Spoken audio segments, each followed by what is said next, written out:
할렐루야. 사랑하는 대강의 가족 여러분, 오늘 하루도 하나님의 말씀과 동행하는 하루 되길 소망합니다.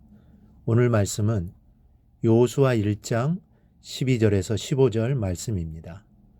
여호수아가 또 르우벤 지파와 갓 지파와 므낫세 반 지파에게 말하여 이르되, 여호와의 종 모세가 너희에게 명령하여 이르기를, 너희 하나님 여호와께서 너희에게 안식을 주시며 이 땅을 너희에게 주시리라 하였나니 너희는 그 말을 기억하라. 너희의 처자와 가축은 모세가 너희에게 준 요단 이쪽 땅에 머무르려니와 너희 모든 용사들은 무장하고 너희의 형제보다 앞서 건너가서 그들을 돕되, 여호와께서 너희를 안식하게 하신 것 같이 너희의 형제도 안식하며 그들도 너희 하나님 여호와께서 주시는 그 땅을 차지하기까지 하라.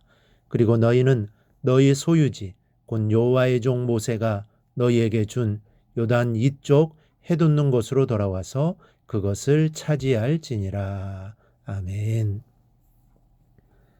앞으로 3일이 되면 이스라엘이 요단을 건너 가나안으로 들어가게 됩니다.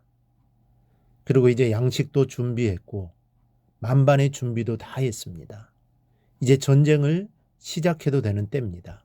그런데 이때 여호수아는 르우벤 지파와 갓 지파와 므낫세 반 지파를 불러 이같이 말씀합니다. 모세와 약속한 것을 기억하라는 겁니다. 12절 13절에 여호수아가 또 르우벤 지파와 갓 지파와 므낫세 반 지파에게 말하여 이르되, 여호와의 종 모세가 너희에게 명령하여 이르기를, 너희 하나님 여호와께서 너희에게 안식을 주시며 이 땅을 너희에게 주시리라 하였나니 너희는 그 말을 기억하라. 이 말씀의 구체적인 내용은 민수기 32장 16절 이하에 나옵니다. 르우벤 지파와 갓 지파와 므낫세 지파 가운데 절반, 즉 므낫세 반 지파는 모세에게 간청하여 요단 동편에 있는 땅을 분깃으로 이미 받았습니다. 그리고 나머지 지파들이 차지할 땅은 요단 서편입니다. 이 땅을 차지하기 위해서 지금 요단을 건널 준비를 하고 있는 것입니다. 그런데 르우벤 지파와 갓 지파, 므낫세 반 지파는 요단을 건널 이유가 없습니다. 요단을 건넌다고 해도 자신들이 받을 땅이 없습니다. 이들은 이미 땅을 받아서 잘 살고 있기 때문입니다. 그런데 르우벤 지파와 갓 지파와 므낫세 반 지파가 모세로부터 요단 동편의 땅을 분깃으로 받을 때 이들이 약속한 것이 있습니다. 민수기 32장을 보면, 우리가 이곳에 정착하여 안정을 찾은 후에 우리는 무장하고 이스라엘 자손을 그곳으로 인도하기까지 그들의 앞에서 가고 이스라엘 자손이 각기 기업을 받기까지 우리 집으로 돌아오지 아니하게 싸우며 우리는 요단 이쪽 곧 동쪽에서 기업을 받아 싸우니 그들과 함께 요단 저쪽에서는 기업을 받지 아니하겠나이다. 이 내용을 정리해 보면 이렇습니다.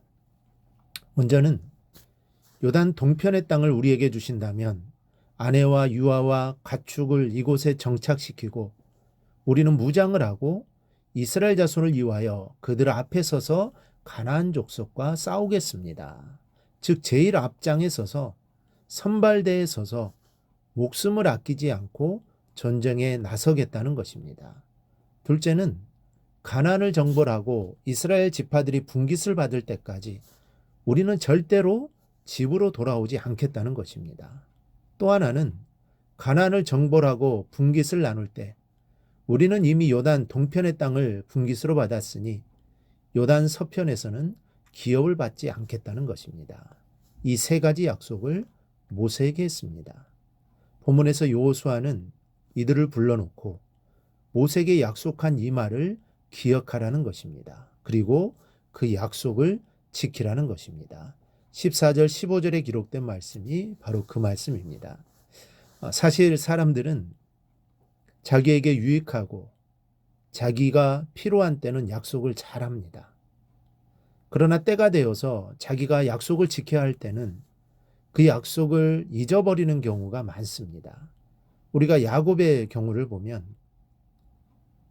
야곱이 형인 에서를 피해 외가에 있는 하란을 향해 갈 때 외로운 들녘 베델에서 하나님께서 자기를 무사히 돌아오게 하면 11조를 드리고 베델로 하나님의 집을 삼아 제사를 드리겠다고 약속했습니다. 하지만 그가 하나님의 은혜로 가나안으로 무사히 귀환했을 때 그는 하나님께 한 약속을 까맣게 잊었습니다. 결국 그는 하나님께 징계를 받을 수밖에 없었습니다. 그런데 이들은 우리는 이제 요단 동편에 머물게 되었으니 너희들과 더 이상 함께하지 않는다가 아닙니다. 비록 여기 머문다 하더라도 땅을 차지할 때까지 함께할 것을 결의하고 있습니다. 그것도 자신들이 선발대에 서서 전쟁에 나서겠다는 것입니다. 사랑하는 여러분, 이 모습 참으로 멋지지 않습니까? 민족의 결속력이 대단하지 않습니까? 이것이 바로 하나됨입니다. 하나 된다는 것이 얼마나 중요합니까? 우리는 이제 할 일 다 했으니 야 너희들끼리 가라. 이런 마음으로 이스라엘이 가나안 정복을 시작했더라면 어떻게 되었겠습니까? 어려운 시국일수록, 힘든 일일수록, 또 벅찬 일일수록 가장 중요한 것은 일치 단결하는 것입니다. 12지파가 하나가 될 때 놀라운 힘을 발휘하게 되는 것입니다. 우리 교회도 그렇습니다. 교회가 부흥하고 성장하는 것은 성도들의 마음이 일치될 때입니다. 하나로 뭉쳐질 때 교회는 꿈틀거리기 시작하는 것입니다. 오늘 이스라엘 민족이 단결하는 모습처럼 우리도 이런 단결을 이루어야 합니다. 민족을 위하여 선발대에 서겠다는 저 모습처럼 우리도 이런 희생정신을 가져야 합니다. 이런 일꾼이 있을 때 하나님의 나라를 확장되어 가는 것입니다. 저는 우리 모두가 이런 일꾼들이 되기를 소망합니다. 먼저는 서로 단결을 이루고 내가 조금 손해보고 어려움을 당한다고 해도 주의 전을 위해 희생할 수 있는 일꾼들이 되기를 바랍니다. 그래야 나를 통해 주의 전이 든든히 세워져 나가는 역사가 임하기를 주님의 이름으로 축원합니다.